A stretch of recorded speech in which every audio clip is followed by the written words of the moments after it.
Hablar de los delitos de la revolución, de la delincuencia organizada y de la dictadura en Venezuela no es hablar de Venezuela, es hablar de un proceso latinoamericano, de un proceso continental, de un proceso hemisférico y de un proceso que hoy día tiene alcance mundial. Porque a partir del dinero, a partir de la libertad, a partir de la democracia y a partir del sufrimiento de los venezolanos, se ha construido en el mundo una organización delictiva muy grande, muy peligrosa y de alcance mundial. Cuando el año 99 el flamante presidente de Venezuela, Hugo Chávez, se acercó al único dictador que había en las Américas, Fidel Castro, y formaron juntos un proyecto político que se empezó llamando bolivariano y que en verdad solamente era la recreación del castrismo de la década de los 60, se pusieron en marcha varios fenómenos. En la política se puso en marcha el activismo violento que empezó a derrocar gobiernos. Sucedió en la Argentina con De la Rúa, después en el Ecuador, después en Bolivia con Sánchez de Lozada en 2003, después de nuevo en el Ecuador. Hace tiempo que no caían gobiernos. Claro, la década del 90 fue una década tranquila porque el castrismo, la dictadura cubana, no tenía dinero para conspirar ni para llevar adelante procesos subversivos, porque se había caído el muro de Berlín, se había terminado la Unión Soviética y no había subvención. Y la Cuba castrista dictatorial se estaba extinguiendo en su proceso del periodo especial. Pero llegó Chávez y los cubanos castristas hicieron lo que sabían hacer, primero políticamente, subversión. Segundo, pusieron en manos de Chávez el proyecto de la expansión de la revolución castrista en las Américas y reemplazaron el foquismo por el electoralismo.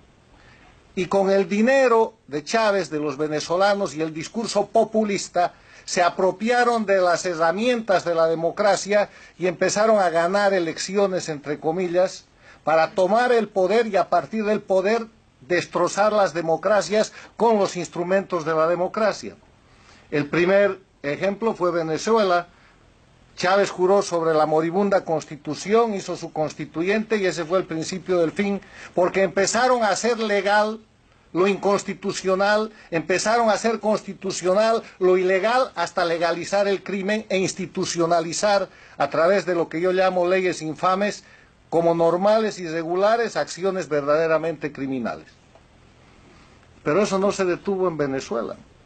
Se expandió por toda América y casi que tocó a Estados Unidos. Recuerden ustedes a Chávez promoviendo y otorgando dinero, combustible, petróleo y recursos en el Bronx de Nueva York, en estados de los Estados Unidos, o expandiéndose como ha logrado expandirse con un partido en España. Chávez manejó el dinero venezolano a discreción para crear dos cosas: darle vigor al proyecto criminal político castrista que había fracasado de manera armada con las guerrillas de los 60 y los 70 después de ensangrentar no solamente el continente sino también parte del África, y crear un mecanismo de control del poder al servicio del crimen organizado.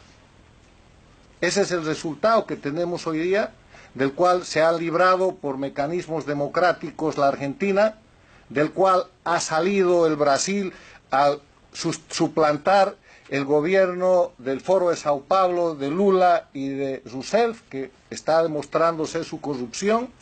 El que resistió siempre el Perú, aunque sus dirigentes políticos con la otra mano participaban de la corrupción estándar a través, por ejemplo, del proyecto de Brecht o de lo que se llama Lavallato, en el que cayeron los países del denominado Petrocaribe y aún se sostienen con el soborno del petróleo que les compra su voto a nivel internacional para sostener la mafia del socialismo del siglo XXI, del castrochavismo en los organismos internacionales, y que acaba de ser derrotada hace unos días con la primera votación histórica en la Organización de Estados Americanos, en cuyo Consejo Permanente la democracia ha derrotado al crimen organizado con el primer voto mayoritario que ha habido en contra de la dictadura de Maduro en Venezuela. Es que el tema es que a partir de esta situación hay dos Américas. una América democrática y una América dictatorial, como yo la he descrito en un libro que ya tiene casi 2 años, pero que mirando la realidad objetiva de los hechos, esto va más allá. Hay una América democrática y una América dictatorial que se ha convertido en América criminal.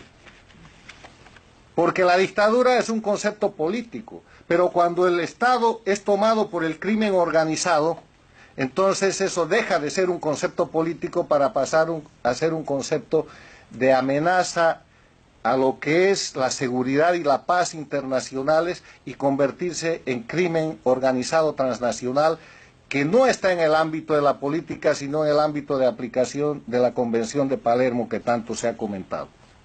Ustedes conocen que la democracia, como política, tiene como elementos esenciales el respeto a los derechos humanos, la libertad, el Estado de Derecho, la división e independencia de poderes, las elecciones libres y justas y la libre organización política. Hay que aceptar también que en democracia hay corrupción. Hay corrupción donde hay ser humano, pero la democracia permite prevenir, acusar, sancionar y recuperar lo que se ha producido en materia de corrupción. Y si no, miren lo que está pasando en el Perú con presidentes, expresidentes presos, legítimamente perseguidos por casos de corrupción, lo que está pasando en el Brasil con Lula, y compárenlo con lo que está pasando en Venezuela, donde pese a 35 o 50 millones que recibió el dictador, nada vuela, o lo que pasa en el Ecuador, que es un país de este grupo de las dictaduras del crimen organizado, que está tratando de salir, pero que todavía con la otra mano encubre y no termina de incorporarse a la democracia. En cambio, en las dictaduras del crimen organizado, la corrupción es un elemento esencial, porque convierten ese elemento esencial en delitos de acción habitual para hacer leyes infames a través de un poder legislativo controlado, para controlar un poder judicial que produce encubrimiento, impunidad y que termina formando narcoestados. En esa dinámica, hoy día tenemos en América a Cuba, que es el líder de este grupo. Es un líder que ha puesto fuera de su territorio el centro, el hub del manejo, el eje del manejo del crimen organizado, que va del narcotráfico a los delitos que puedan imaginar, incluidos los delitos contra la libertad y la trata de personas que aquí se han comentado. Y ese hub que está ubicado en Venezuela está operado por la dictadura más antigua de las Américas. Es el castrismo el que está detrás de esto y tiene sus satélites en el gobierno del dirigente cocalero que también ha convertido a Bolivia en narcoestado, Evo Morales, y en otro lugar de lavado de dinero y de encubrimiento de una serie de delitos a través de simulaciones empresariales, que es Nicaragua con el dictador Ortega. Y este es un grupo muy poderoso. Ese hub que opera en Venezuela tiene control de estados, tiene poder político, tiene control de la fuerza a través de las policías y fuerzas armadas que subordinan y tiene control del poder judicial. Pero además tiene influencia internacional. El peligro internacional es que tienen gobiernos aliados, dictaduras como Corea del Norte, países interesados en el discurso antiimperialista o en la acción contra la democracia más importante del mundo, que son los Estados Unidos, como Rusia, Irán y otros países. Votan juntos en los organismos internacionales y tienen bloques que permiten a Cuba llegar a la Comisión de los Derechos Humanos de las Naciones Unidas, o que permiten a Bolivia formar parte del Consejo de Seguridad y presidir el Consejo de Seguridad. Atrocidades que ponen mecanismos de los organismos internacionales más importantes en manos del crimen organizado con propósitos de encubrimiento y con propósito de sostenimiento. Controlan grandes lobbies. Tienen oficinas de relaciones públicas, pagan los mejores abogados, aprovechan los mecanismos del sistema de la democracia norteamericana para ejercer asesinato de reputación contra la gente que tiene el valor de denunciar estas dictaduras, y ustedes lo pueden ver día a día en la prensa, en las páginas web y en los mecanismos que utiliza la dictadura y que puede comprar, porque tiene control de medios de prensa directo y tiene control de medios de prensa indirecto. Es una mafia en control de estados y es una mafia con gran influencia internacional. Termino con una reflexión de que frente a este peligro tan grande, ¿qué se puede hacer? Primero hay que considerar que son un grupo de delincuencia organizada en declive. Eran mucho más poderosos hace 5 años, ahora están en decadencia porque están en evidencia. El primer consejo es entonces denunciar, ponerlos en evidencia.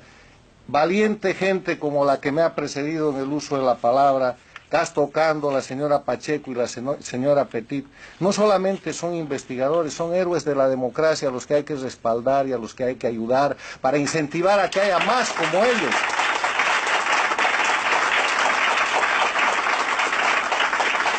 Porque para hacer lo que ellos hacen, no solamente hay que ser experto, no solamente hay que ser estudioso serio, hay que ser valiente.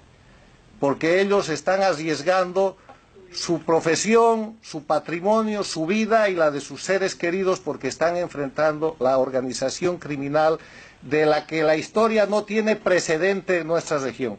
La organización criminal más grande sobre la que no hay precedente en la región ni en el hemisferio. Otra cosa que hay que hacer es algo que se está haciendo pero que hay que profundizar.